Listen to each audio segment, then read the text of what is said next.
Hello! Happy day 9, everyone. We are almost at the end of the program. So today you can eat anything on the meal plan, whatever you like, and tomorrow you can eat anything you want. But I would really like to talk about how you go about coming off of the cleanse, because how you come out of the cleanse is as important, if not more important, than what you do in the cleanse. So we are going to be reintroducing all your foods tomorrow, but it's important to do this strategically.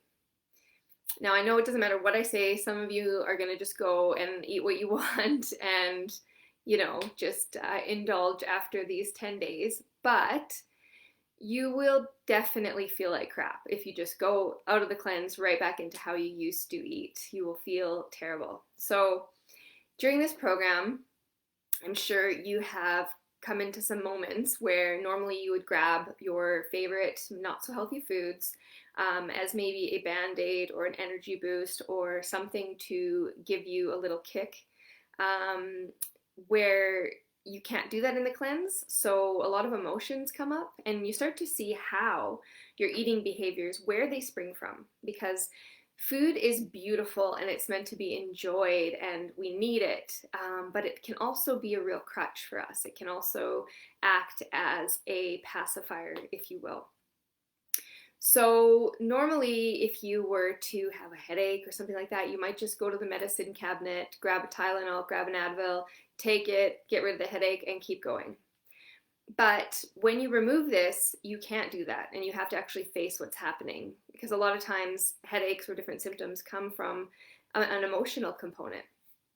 So I know that quite a few of you have said that you've had some challenges with this, and so how we go off of the cleanse is going to be really, really, really important moving forward.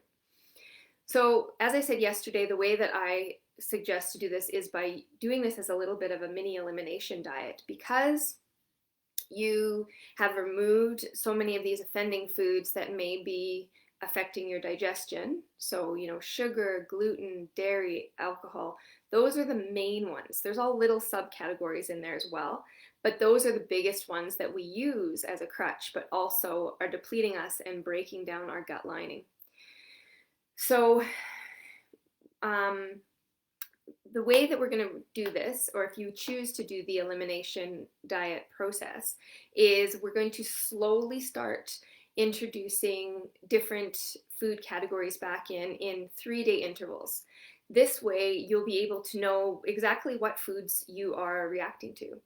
Because if you just go out and eat like a pizza and a beer, you're going to feel awful. For a second you'll feel great, but after you will feel awful and you won't know, was it the dairy, was it the gluten, was it the sugar in the sauce, was it the alcohol, what was it, what is it, the wheat or the hops in the beer. So the way that we do this is we start, like I said, with 3-day chunks. So I have posted this earlier today, this little guideline. It's just a guideline. You can choose which foods you want to introduce back in when. But what you're going to do is you're going to be eating each one of these foods 3 times a day if you can. And when I say eating these foods and eating lots of these foods, you're not eating large quantities of these foods, but you're going to have a little bit in each meal. So you might have, your oats with a little bit of dairy milk or yogurt for breakfast. Then you might have a little bit of cheese for lunch, and then, supper, you might have some sour cream or something like that, for example, for dairy. And then you're going to monitor your symptoms. Generally with dairy, you'll feel sinusy, stuffed up, you might feel headachy, and it can take up to 3 days for these symptoms to manifest. So that's why it's important to just add one of these foods in at a time so you know which food you're reacting to. Now after the 3 days, then you add in another food and you do that 3 times, or even for snacks in that day, just as long as you're getting those multiple times in the day so you can see if you're reacting. So a lot of times things like corn might be something you're reacting to that you don't even know that you're reacting to it, because it might be a hidden ingredient in a lot of processed foods that are being eaten. There's a lot of little tiny food chemicals that they use as binders, as flavor enhancers, that kind of thing, that can wreak havoc on our system. So I'm going to be with you guys through this process. I'm going to be popping on here every couple of days over the next few weeks, just to really be there and be able to answer any questions and help you through this process. So you won't be jumping right out of the cleanse and into your normal life. You'll be taking this easy and using this as a tool. You know, we do this. Why are we doing this? Why did we do this cleanse? You did this cleanse because you want to feel better. So if you learn that, say, eggs and corn are bothering you, then you can avoid those foods. And this doesn't mean that you're gonna find these foods and you're gonna have to avoid them for the rest of your life. That's not what it's about. It's all about finding out what's bothering your system right now, removing that, letting the body heal, and then slowly introducing back in so that you can live a balanced life and you can learn what's your medicine and what's your poison, and maybe once in a while you will be able to have that food.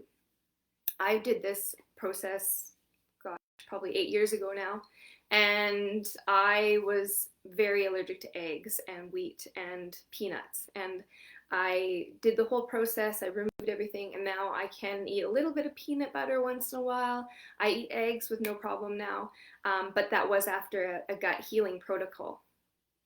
So I also just wanted to talk a little bit about leaky gut, which is something that is a result of poor dietary choices and leads to food sensitivities. So leaky gut is something that happens when we're eating foods that are disrupting our digestive system. So I had mentioned a few days ago the epithelial lining in the intestines. So this is a one-cell lining around the inside of our intestines, and this lining is responsible for the digestion and absorption of our nutrients, and it also plays a big role in our immune system.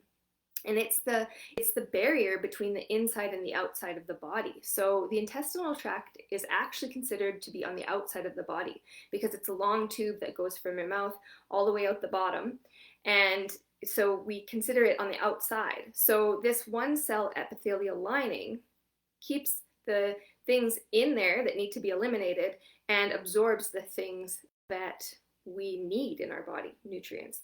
Okay, so what happens when we eat foods, sugar, gluten, and alcohol are big factors in this one. What can happen is those foods can damage the epithelial lining and create what are called gap junctions. So these gap junctions are like a Velcro. They're like a Velcro that open up to let things in and out.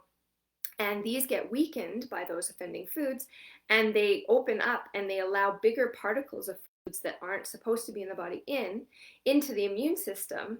Even healthy foods, if the damage is there, right? So an offending food causes the damage, then we're eating healthy foods. Our body is getting these big molecules in that aren't supposed to be in there, and our immune system is going to tag these as an offender, as a poison. And then we start getting symptoms, achy body, skin issues is a big one, more food sensitivities, unexplained fatigue, the list goes on. It's a really big one. So if you've ever been diagnosed with, say, IBS, that's sort of a blanket term that they give to most people who have digestive issues.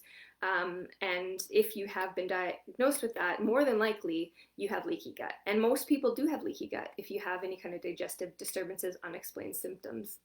So the way that we heal this lining is through functional foods and elimination diet. So we take out all those offending foods, and then we start putting things in that are going to heal that lining. So glutamine is a really good one, magnesium, fermented foods. These are things that we need to help with that. Bone broth.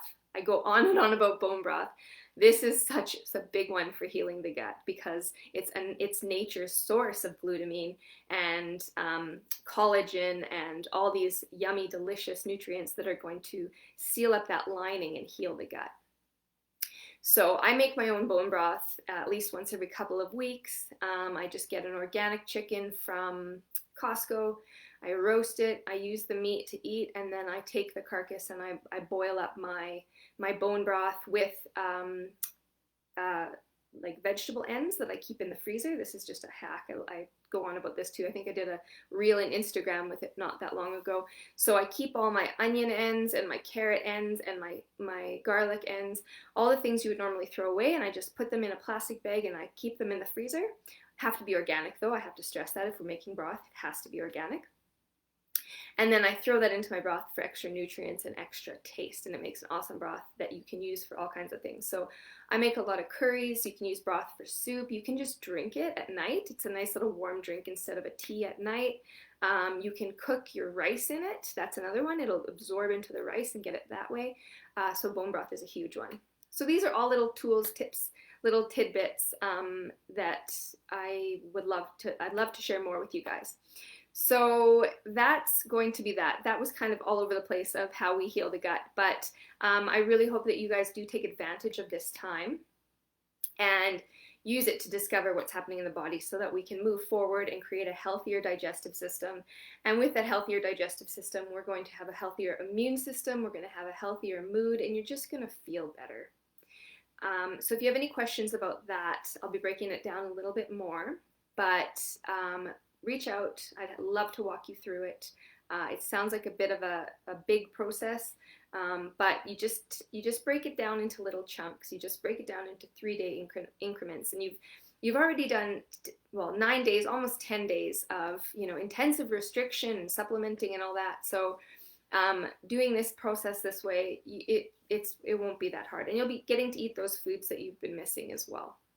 So print this baby off, put it on your fridge, just so that you know where you're going with it. Like I said, you don't have to do it in this exact order. You can do it whatever suits your lifestyle, however you want to go ahead with it. But I hope that you all take advantage of this process, and I hope that you're feeling amazing on the other end of it, and you're having a really awesome day.